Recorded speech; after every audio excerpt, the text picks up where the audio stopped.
Kemudian solat itu, inti solat itu adalah tanha anil fahsya'i wal munkar. Ya, ibu kan kalian. Inti solat mencegah perbuatan keji dan mungkar. Maka orang yang mencegah perbuatan keji dan mungkar, dia sedang solat. Ya, kalian. Inna solat tanha anil fahsya'i wal munkar. Ya, inti solat ibu kan. Ya. Jadi keji yang harus dihapus dan mungkar yang harus diberantas, terutama pada diri keluarga masing-masing. Ya. Jadi kekejian, kemungkaran yang harus diberantas adalah di keluarga masing-masing.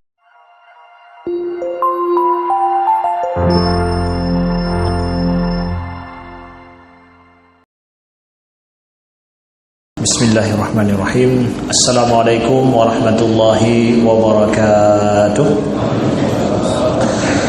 Alhamdulillahirabbil alamin. Hamdan katsiran thayyiban mubarakan fihi. Asyhadu an la ilaha illallah wahdahu la syarika lah wa asyhadu anna Muhammadan abduhu wa rasuluh. Allahumma salli wa sallim wa barik ala sayyidina Muhammadin wa ala alihi wa sahbihi wa sallim. Subhanaka la ilma lana illa ma 'allamtana innaka antal alimul hakim. Allahumma 'allimna ma yanfa'una wanfa'na bima 'allamtana wa zidna 'ilma. Rabbana innana amanna faghfir lana dhunubana wa qina adzaban nar. Allahumma inni a'udzubika min an azilla aw udall, an azilla aw udall, an ajhal aw yujhalu alayya. Amma ba'du. Hadirin sidang jamaah salat maghrib dan isya Masjid Baitur Rahman Luk Sumawe yang dimuliakan Allah. Alhamdulillah, dengan berkat rahmat Allah kita jumpa kembali setelah mungkin beberapa bulan lamanya, ya, dari sejak puasa ya kita tidak berjumpa. Alhamdulillah, dengan izin Allah, Allah perjumpakan kita kembali di akhir bulan ini atau di awal bulan Muharram ya. Tak pegang akhir bulan Juli ya, tapi ini kita di awal bulan Muharram ya, masuk kita pada tahun baru ini. InsyaAllah pembahasan kita pada malam ini dan esok pagi saya akan membagi dua pembahasan. Pertama, pada malam ini kita akan membahas tentang masalah bahayanya paham akidah NII. Kemudian besok subuh insyaAllah kita akan sedikit bicara tentang Muharram ataupun bicara tentang masalah awal tahun baru ya. Kita belajar sedikit dari peristiwa hijrah Nabi sallallahu alaihi wasallam supaya kita tidak terlupakan akan pentingnya momen daripada tahun baru Islam ini.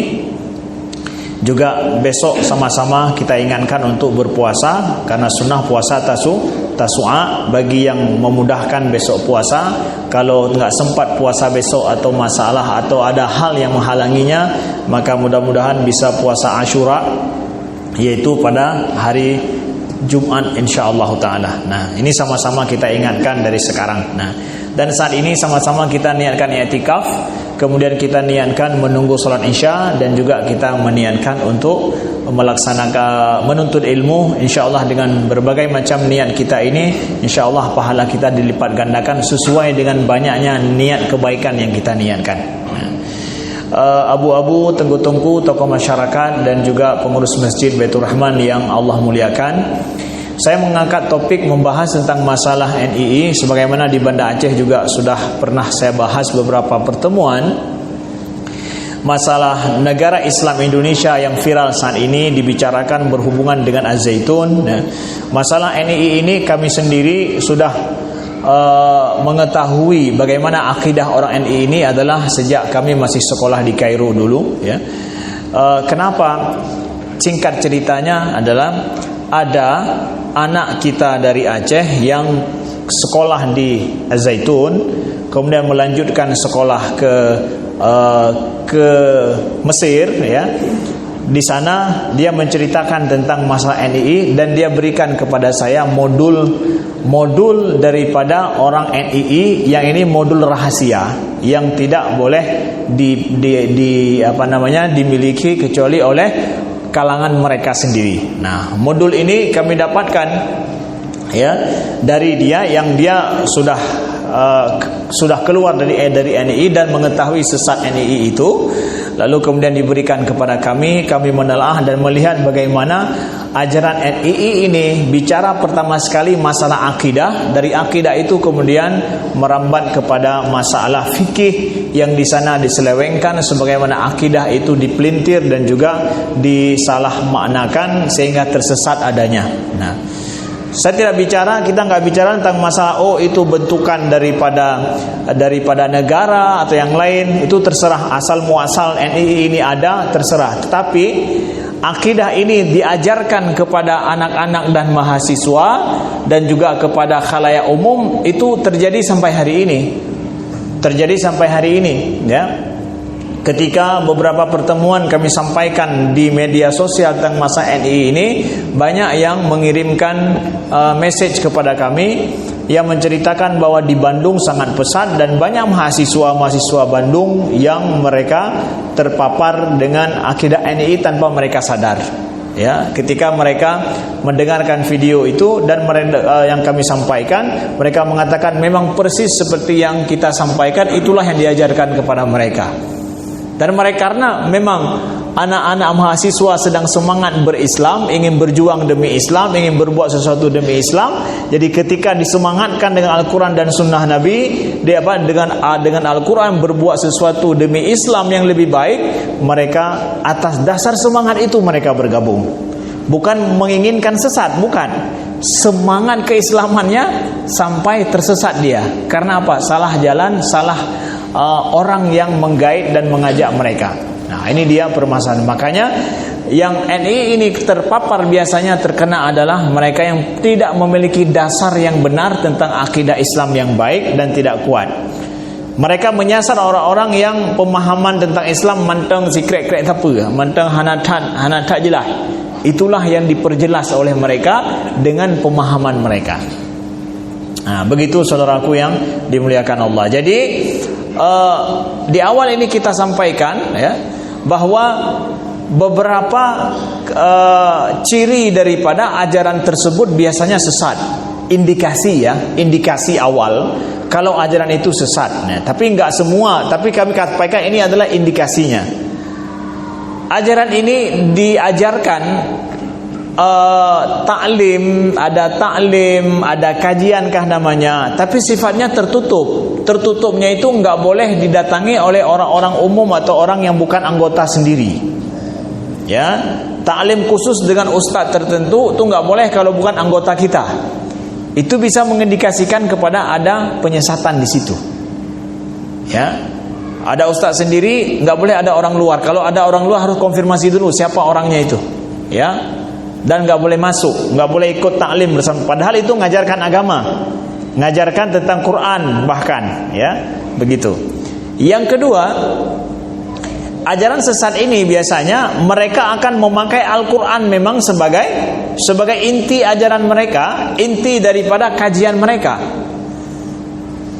Tidak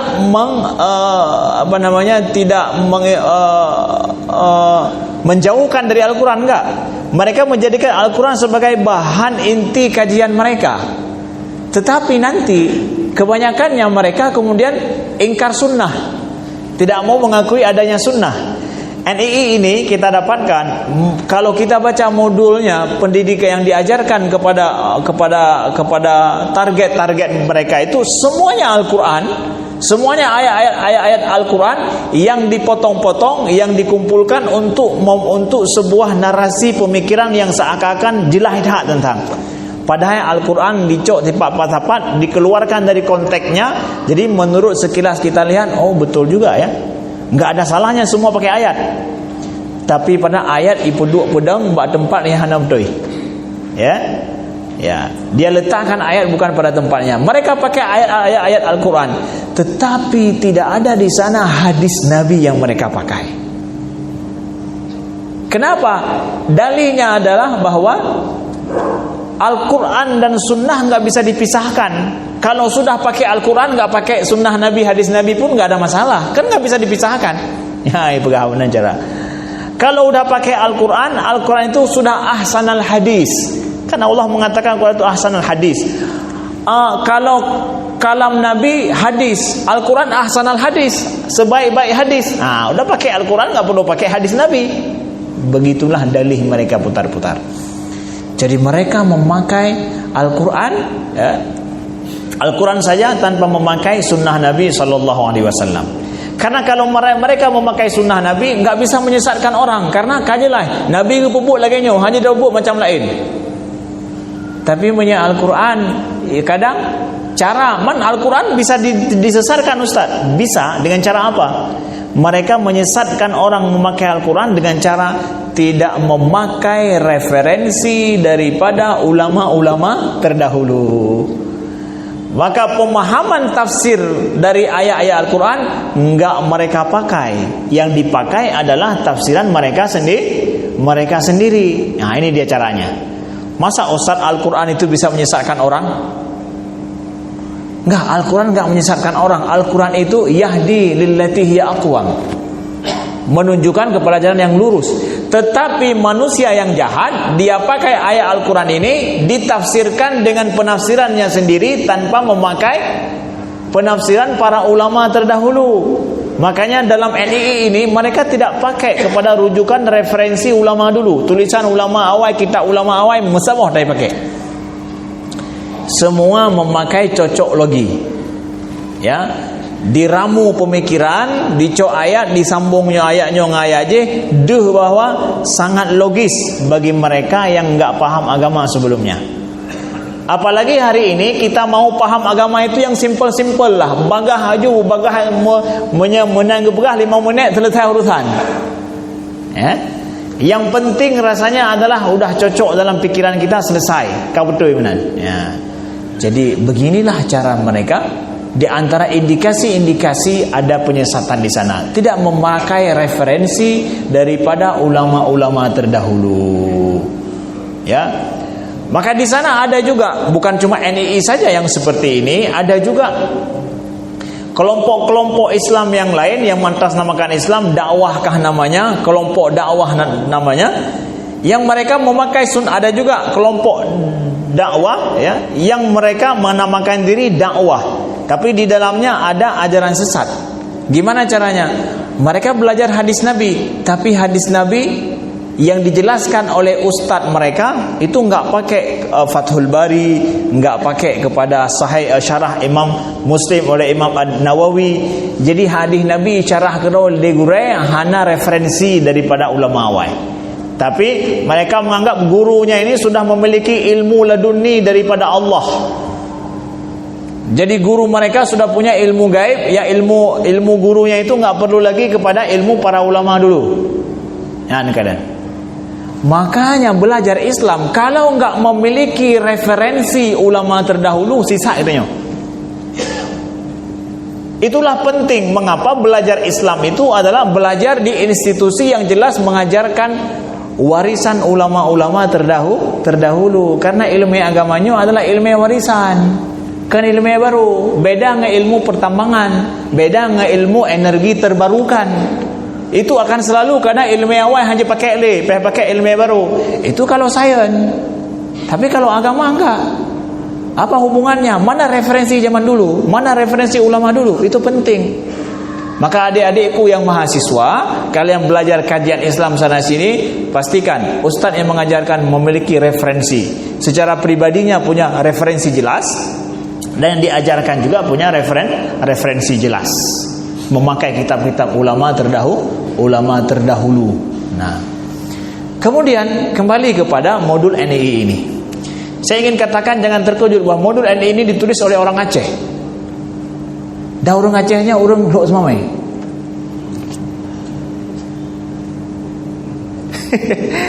Orang Acehnya menurut yang memberikan ini kepada saya, ini Ustaz ditulis oleh orang Aceh. Dah orang Acehnya orang Lok Semamai. Gebuh nandro ke Amrubiddin tahun 2006 tulis, ya. Awak NII nya Amrubiddin, tapi Amrubiddin nya kenan asli. Itu nama di kalangan orang NII itu sendiri. Nah, kenan. Mudah-mudahan Hana ino di Lok Semamai atanyan. Mudah-mudahan Hana. Ya, mungkin 2006 jemena ino ke Hanali mudah-mudahan. Ya. Nah, baik. Apa yang menjadi inti orang akidah orang NII? Terserah, kita gak bicara masalah sejarah. Kita langsung to the point bicara masalah akidah mereka, inti akidah mereka, ajaran mereka yang dari situ mereka menyesatkan orang. Pertama adalah kita lihat dalam masalah rukun Islam dulu, ya. Mereka mengajarkan la ilaha illallah Muhammadur Rasulullah, 2 kalimah syahadah. Jadi orang yang masuk NII itu diajarkan 2 kalimah syahadah. Ucapkan 2 kalimah syahadah yang betul supaya katanya iman katanya mantap. Semua kita pasti begitu. Ya, enggak ada masalah sama-sama kita mengucapkan 2 kalimah syahadah. Tapi masalah haji ilikat daripadanya apa? Mereka memaknakan la ilaha illallah dengan makna yang lain. Nyoi duk masalah haji. Apa makna la ilaha illallah? Makna la ilaha illallah adalah la hukma illa hukmullah, la mulkiyata illa mulkiyatullah, wa la na'budu illallah. Ya, makna haji. Makna haji apa? Bahawa tidak ada hukum kecuali hukum Allah, tidak ada kekuasaan kecuali kekuasaan Allah, dan tidak ada kita sembah kecuali hanya Allah. Kalau kita mengatakan tiada Tuhan selain Allah, hana Tuhan sama sekali, hanya Allah saja yang ada, yang lain tidak ada. Tidak ada yang berhak disembah hanya kepada Allah. Itu belum lengkap. Yang golong musyahadat katanya lagi. Kibansit. Gimana juga mereka tambah lagi, tidak ada undang-undang yang berhak dipakai kecuali undang-undang Tuhan, dan tidak ada kekuasaan yang boleh kecuali hanya kekuasaan Tuhan. Mampu pasai mak Allah yang berkuasa. Mereka akan masuk nanti melalui kekuasaan hari ini siapa yang pegang. Apakah orang Muslim yang baik? Apakah ini yang baik? Kemudian hukum yang dipakai hari ini, apakah itu hukum Islam yang benar semuanya? Apakah kita negara ini negara hukum Islam yang kafah atau bukan? Nah, mulai dipertanyakan di situ, diajarkan kepada murid-muridnya, kepada orang-orang yang akan ditargetkan. Nah, ketika orang mengakui bahawa nyocit yang je ke uri telah, yang je ke pemimpin tanya konsi orang pah-pah tak itulah jangan kala. Berarti nanggro kita ini nanggro tauhid. Ya, ibu kata berarti negeri kita ini negeri tauhid karena pemimpinnya bukan orang Islam yang baik. Nah, kemudian diajarkan lagi bahwa undang-undang dipakai apa? Pancasila. Itu hukum jahiliyah, ibu kata. Ya. Lalu kalau orang sudah mengakui seperti itu, masuklah dia kepada bahawa negara kita ini adalah negara mandang jahiliyah. Ini persis seperti masa menurut NII ini, kamu menurut law, boleh telah dengar. Ya, maka mereka masuk mengatakan bahawa ya, dengan demikian kita masih berada di fase Mekah. Fase Mekah, Nabi dulu kan Mekah dulu baru Madinah. Maka Mekah ini dianggap adalah fase di dalamnya orang musyrikin, hukum jahiliyah yang dipakai. Maka orang yang mengakui hukum jahiliyah, maka mereka orang musyrikin. Lalu yang muslim yang mana? Yang muslim kita lah ini. Ya, tiro dua roh. Maka perlu kita mengajak orang lain untuk menjadi muslim yang baik. Muncullah istilah takfir, mengkafirkan orang muslim yang ada hari ini. Orang NII menganggap yang bukan dari mereka itu dianggap semua orang kafir. Dianggap semua orang kafir, musyrikin semuanya. Nah, mereka mengatakan apa? Nah, terkadang dipakai ayat ya. Wal baladu thayyibu yakhruju nabatuhu biizni rabbih walladzi khabutha la yakhruju illa nakida kadzalika nusarriful ayati liqaumin yashkurun. Nah, mereka mengatakan bahwa tanah yang baik adalah tanaman yang tumbuh subur dengan seizin Allah, dan tanah yang tidak subur tanamannya hanya tumbuh merana. Demikianlah kami mengulangi tanda-tanda kebesaran kami bagi orang-orang yang bersyukur. Nah, jadi pegah bahwa agama ini seperti tanaman. Tanaman yang subur itu tumbuh di lahan yang subur, sedangkan lahan yang retak, lahan yang kering itu tanamannya merana. Maka Islam di negeri ini itu tumbuh di tanah yang retak, di tanah yang kering, merana adanya. Kenapa kering? Tandus gersang, tanahnya tanduh dan gersang. Tanah negeri ini tidak subur, tanahnya retak, yaitu umatnya berfirqah-firqah dan bergolongan. Nah, itu lihino. Kaico ibu apa? Di negeri ini tanahnya tidak tidak subur. Agama di sini seperti tanaman yang tumbuh di atas tanah yang gersang. Kenapa tanah negeri ini gersang? Karena umatnya berfirqah-firqah dan bergolongan. Jadi Indonesianya macam firqah-firqah dan bergolongan. Selama belum menyatu, berarti itu berfirqah-firqah dan bergolongan. Maka gambaran bagi orang musyrikin, umatnya bergolong-golongan, berfirqah-firqah, berpartai-partai, tidak bersatu. Nah, itu kan. Maka negeri ini negeri le partai, kemudian le suku, kemudian mantang na NU, Muhammadiyah, na anyo macam-macam, nya mandum firqah-firqah. Maka nyo mandum dianggap musyrikin. Gara-gara hana menyatu menurut awaknya. Yang kalau hoi me jadi tanah yang gersang puno je ke ternyata kelompok-kelompok golongan-golongan. Katanya yang ada depu-depu ada pengayo cik dengan ada mana klek-klek mata juga aja dia. Ya. Nah, lihat bagaimana mereka dengan mudah mengkafirkan umat Islam hanya gara-gara ya kita punya kelompok. Yang kelompok itu ya kita tidak saling mengkafirkan satu sama lain, tapi mereka dengan mudah mengkafirkan. Di sini penyesatan mereka masuk. Lalu kalau negeri ini masih terfirqah-firqah seperti itu, masih tergolong seperti itu, ini dianggap negeri Mekah, negeri musyrikin, maka perlu kepada negeri Madinah. Inilah cita-cita orang NII. Bahwa kita perlu menjadikan negeri ini negeri Madinah. Gimana caranya? Umatnya mesti bersatu, tidak ada boleh firqah-firqah. Kemudian berhukum hanya dengan hukum Islam, enggak ada hukum yang lain sama sekali. Yang memegang kuasa itu adalah orang-orang yang ya benar. Mantiklah kalau tentang nyoci benar. Ya, ibu kak. Tetapi lihat bagaimana mereka ya dengan mudah mengkafirkan umat Islam yang banyak ini hanya gara-gara melihat di Indonesia dianggap mereka bukan hukum Islam, ya. Kemudian mereka menganggap bahwa ini masih banyak orang bergolong-golong berfirqah-firqah, itu sama dengan orang musyrikin. Nauzubillah. Maka ini kelompok takfiri. Kelompok takfiri. Sekarang kita lihat masalah intim dengan mereka, kita jawab. Nah, boleh tak pegahnya payah taya jauh, baik salah pikiran anda. Mereka menganggap itu persis seperti orang Khawarij dulu. Orang Khawarij mengatakan bahwa kepada Imam Ali Khawarij, wahai Imam Ali, la hukma illa hukmullah. Tidak boleh berhukum kecuali dengan hukum Allah. Imam Ali dalam bertahkim, beliau memilih ada dua orang. Ada siapa? Ada Abu Musa Al-Asy'ari dan juga Amru bin As. Untuk apa? Merundingkan bagaimana masalah dua umat ini yang sedang berperang. Biarkan mereka yang memutuskan masalah. Orang Khawarij mengatakan apa? Enggak boleh mereka memutuskan, Allah yang memutuskan. Enggak boleh pakai hukum kecuali hukum Allah, itu hukum manusia.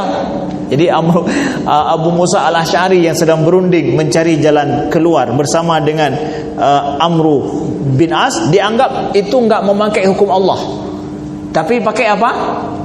Hukum manusia. Santang engkau cara ngawak Khawarij buka Allah menghukum, bagaimana caranya? Ya pakai hukum Allah. Kan harus orang yang memahami hukum Allah yang menerapkannya. Jadi inilah model orang Khawarij. Lalu datang Abdullah ibnu Abbas kepada orang Khawarij mengatakan bahwa kalian mengatakan enggak boleh pakai hukum manusia ya? Iya, hanya boleh pakai hukum Allah. Jadi dalam mendamaikan dua firqah yang ada dua kelompok yang sedang perang ini, gimana caranya? Enggak boleh kita mengutus dua orang untuk mendamaikan, untuk merundingkan. Enggak boleh, itu hukum manusia, itu bukan hukum Allah. Wakaje jangan nama le Ibnu Abbas. Kalau seandainya ada dalam keluarga suami istri sedang karu cekcok, Allah kasih tahu apa? Fab'atsu hakaman min ahlihi wa hakaman min ahliha. Maka utuslah satu orang daripada ahli perempuan, satu orang dari ahli laki-laki. Kalau seandainya ada masalah, dirundingkan bersama. Allah suruh dua suami istri yang sedang cekcok aja hukumnya dengan ada satu orang hakim dari sini dan dari sana untuk berunding. Bagaimana dengan apa? Bagaimana dengan dua golongan besar yang sedang berseteru? Bukankah juga bisa dipakai hukum Allah seperti itu? Di situ mereka insaf sampai ribuan keluar dari Khawarij ketika didebat oleh Abdullah ibn Abbas. Nah, jadi kembali kepada konteks NI ini apa? Bahwa hukum negara kita ini adalah hukum kesepakatan bersama. Yang dalam negara ini ya diizinkan, diberikan kebebasan kepada kita untuk menjalankan agama kita dengan baik. Ustadz, enggaklah begitu. Masih ada hukum miras itu, miras masih diperbolehkan. Ya, kalau hukum Islam kan miras tidak boleh minuman keras ya. Tapi itu kalau kita berhukum dengan hukum Islam ya negara kita nggak memperbolehkan miras dong. Negara kita memberikan peluang kapan saja ada undang-undang yang kalau DPR setuju miras itu bisa diharamkan, bisa tidak diperbolehkan seluruh Indonesia. Kalau di Aceh sudah selesai, jelas di Aceh ini sudah dulu. Apakah di tempat lain diperbolehkan? Saat ini masih diperbolehkan. Kenapa? Sebahagian tempat menurut mereka itu adalah hak mereka, budaya mereka. Mereka orang Kristen, bukan orang Muslim. Menurut mereka boleh-boleh saja, sah-sah saja. Kemudian hari ini DPR kita ya masih menggodok, masih dipelopori oleh P3 mengajukan tentang ke badan legislasi untuk keharaman minuman beralkohol atau minol namanya. Sedang diajukan ini rancangan hukum untuk itu. Sekarang pertanyaannya, rancangan hukum yang diterima oleh Banlek ini disetujui nggak oleh DPR? Kalau disetujui, maka akan mandum minuman beralkohol di Indonesia jadi tidak legal diproduksi lagi. Ya, tidak legal diproduksi lagi. Man menyahana disetujui berarti tetap lagi biasa. Negara kita memperbolehkan itu. Tinggal yang nepeik bak DPR pu wajib alkohol atau kan? Nya masalahnya. Jadi negara kita berproses. Ya, berproses yang memperbolehkan untuk itu silakan secara demokrasi berproses. Kalau banyak yang minum alkohol kita naikkan ke sana ya mana mau mereka. Tapi kalau kita naikkan yang mampu bicara lillahi ta'ala di DPR RI, yang gedongkong bawah tidak boleh ada. Minol itu harus dirancang undang-undangnya, tidak boleh ada. Mandum sepakat 50% lebih sepakat, udah selesai. Bisa memperbolehkan. Ya, jadi di dalam menerapkan hukum Islam ada pentahapan juga. Negara kita memperbolehkan hal itu sesuai selama itu demokrasi secara jalur yang sama. Jadi tidak boleh langsung mengatakan ini negara jahiliyah. Banyak hukum Islam di sana yang dengan mudah kita praktekkan, saudaraku. Nah, begitu ya. Baik, kemudian kita lihat ini berimbas kepada rukun Islam yang lain. Apa itu rukun Islam yang lain? Yaitu tentang masalah solat. Mereka mengatakan bahwa ya, solat itu apakah wajib saat ini? Nah, kita baca sendiri, kita lihat bagaimana mereka memaknakan tentang masalah rukun Islam, tentang masalah solat. Ya. Mereka mengatakan bahwa solat artinya adalah menegakkan agama.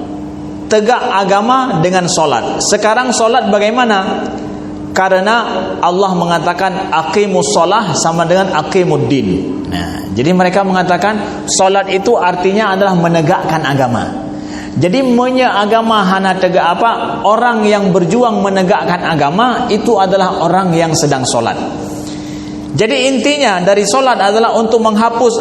Kemudian solat itu, inti solat itu adalah tanha anil fahsya'i wal munkar. Ya, ibu kan kalian.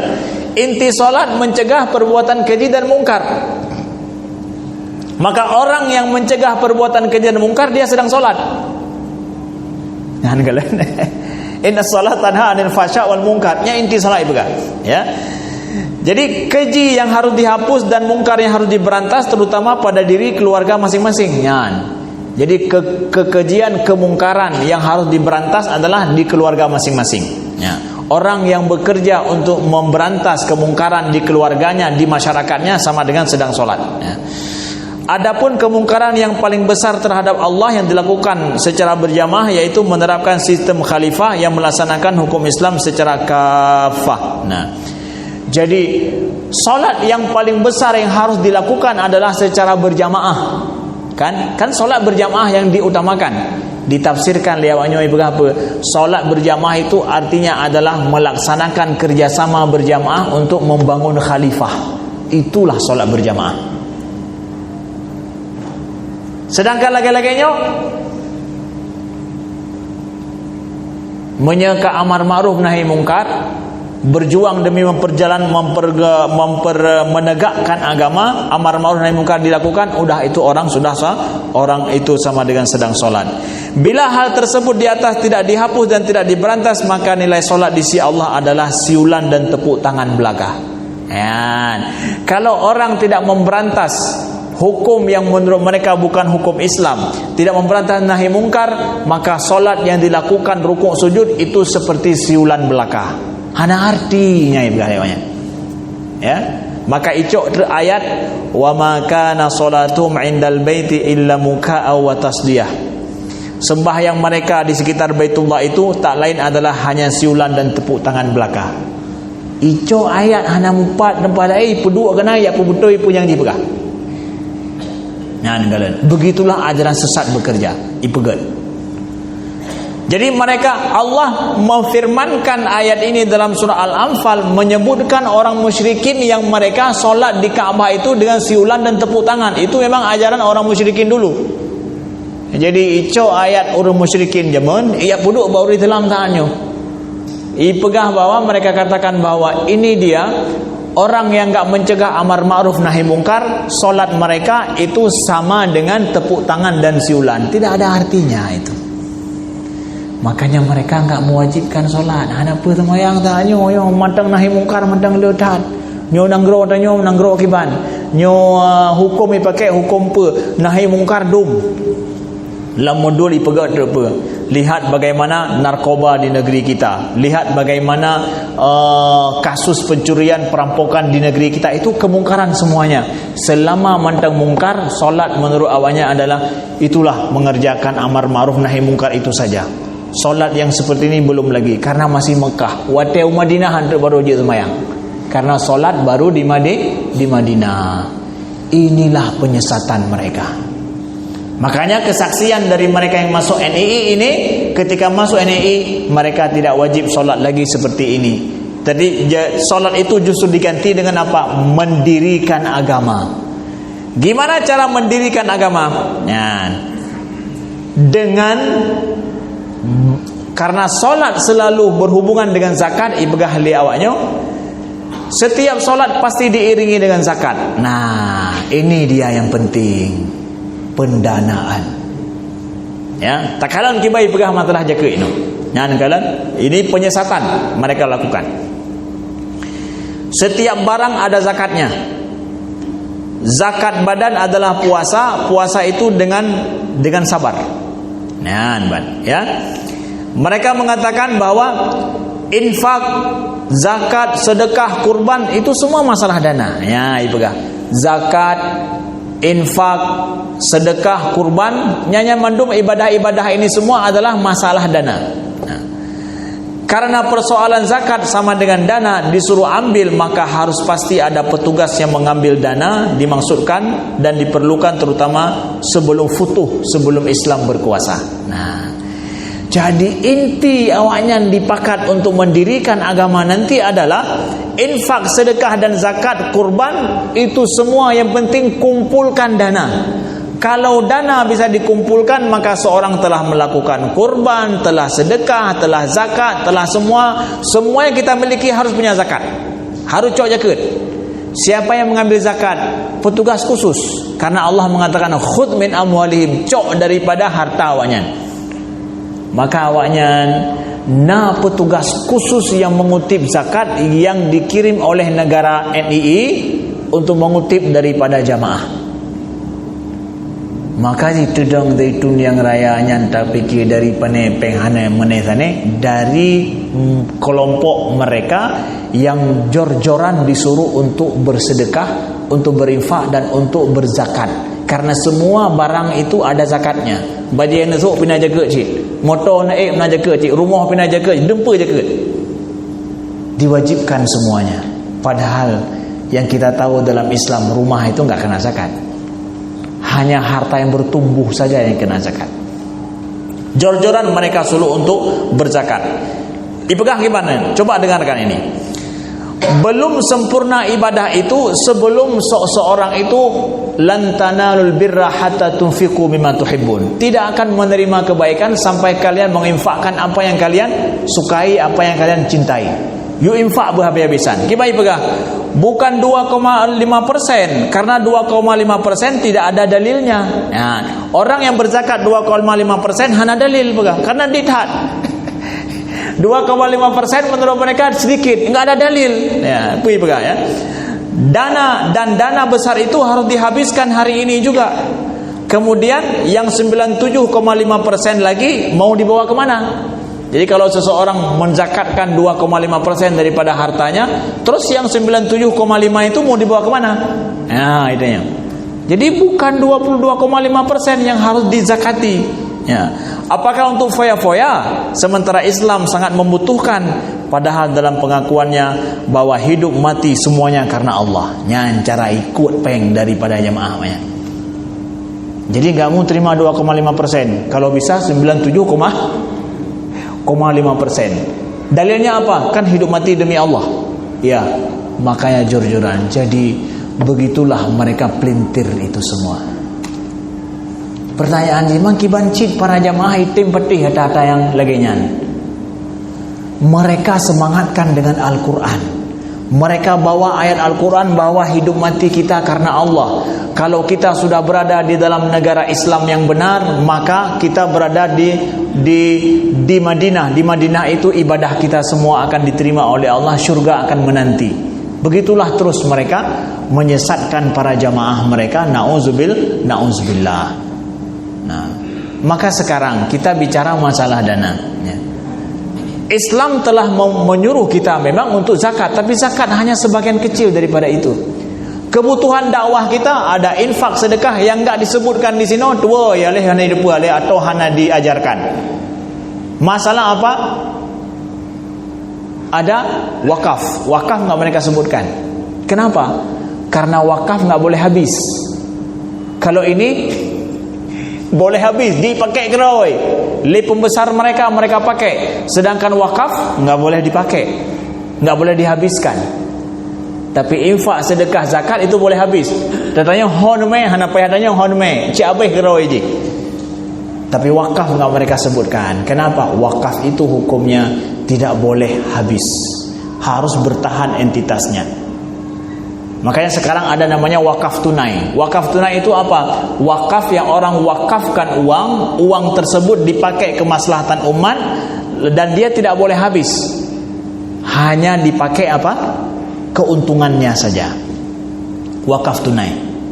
Nah, saya dengar di masjid kita sekarang sudah dibuka wakaf tunai. Ya, wakaf tunai. Ini juga salah satu media pembelajaran bagi kita, saya pikir. Jadi di masjid kita yang sudah membuka supermarket, tempat kita belajar wakaf tunai, ini juga satu gebrakan bagus yang kami rasakan, yang luar biasa dari pengurus masjid menerima sekarang wakaf tunai daripada para jamaah yang ingin mewakafkan uangnya, apakah 100.000 mungkin atau ada paket 1 juta dan yang lain. Itu semua adalah dikelola. Modal itu nggak boleh habis, nggak boleh hilang. Labanya itu akan dipakai untuk kemaslahatan umat, untuk dakwah, terutama untuk kegiatan di masjid dan yang lainnya. Ini media pembelajaran bagus. Dan kami sendiri dari Mesir sendiri mendapatkan beasiswa daripada Badan Wakaf Tunai, namanya Syauki Fanggari. Itu beliau miliarder Mesir. Beliau wakafkan uang beliau yang uang itu dipakai untuk bisnis yang halal, yang labanya itu diberikan beasiswa untuk kami. Nah, itu diperbolehkan dan ini menjadi tren yang luar biasa untuk saat ini. Maka wakaf artinya apa? Wakaf artinya menghentikan kepemilikan. Jadi kita, kalau kita punya uang hari ini 1 juta, kita wakafkan uang itu, artinya apa? Uang itu pemilik terakhirnya adalah kita. Hana pemilik yang lain. Tanah yang kita wakafkan itu adalah pemilik terakhirnya adalah kita. Setelah itu langsung sampai hari kiamat kita yang memilikinya. Itu artinya menghentikan, to stop, menghentikan kepemilikan. Maka harta yang diwakafkan adalah harta yang dihentikan kepemilikannya, nggak boleh berpindah kepemilikan sampai hari kiamat. Itu hanya atas nama kita saja. Itu artinya wakaf. Makanya wakaf punya kagak wakaf oleh sira orang itu nggak bisa berpindah tangan sampai hari kiamat. Nyong berahnya tanahnya wakaf lon sampai orang kiamat atau apa bulannya hanya berpindah ke anak hanya ke cucu hanya nggak boleh berpindah tangan lagi. Itu hebatnya wakaf. Ya, begitu hari ini kita memiliki 1 juta uang, kita wakafkan, berarti uang ini hanya kita memiliki sampai hari kiamat. Kalau dia bertambah banyak nanti dengan bisnis yang halal yang baik, maka kitalah menjadi, itu adalah atas nama kita. Nah, maka kami apresiasi pengurus masjid kita yang membuka wakaf tunai yang luar biasa ini untuk mulai pertama dengan mungkin kios kecil dulu, supermarket kecil ini dikelola dengan amanah. InsyaAllah nanti pemakaian sedikit demi sedikit untuk keuntungan dakwah di masjid dan dakwah dan juga keuntungan kemaslahatan umat. Nah, kami ajak silakan para jamaah untuk belajar untuk mewakafkan ini. Mudah-mudahan getanya baik talu dengan orang NII, ya. Orang NII ijuk peng jor-joran laginya sehingga pegat tempat dakwah nang geraknya yang luar biasa lagi yang rupa, maka kita lebih mampu karena kita berada di jalan lurus, jalan yang benar insyaallah taala. Mudah-mudahan Allah selamatkan kita, anak-anak kita daripada penyesatan yang tidak benar. Belajarlah agama dari orang-orang yang memang terpercaya, punya referensi agama yang baik dan juga memiliki referensi keilmuan yang benar, dan kita terselamatkan dari penyesatan yang tidak kita harapkan dan tidak kita inginkan. Sekian, terima kasih. InsyaAllah kita sambung besok subuh. Subhanakallahumma wa bihamdika asyhadu an la ilaha illa anta astaghfiruka wa atubu ilaika. Wassalamualaikum warahmatullahi wabarakatuh.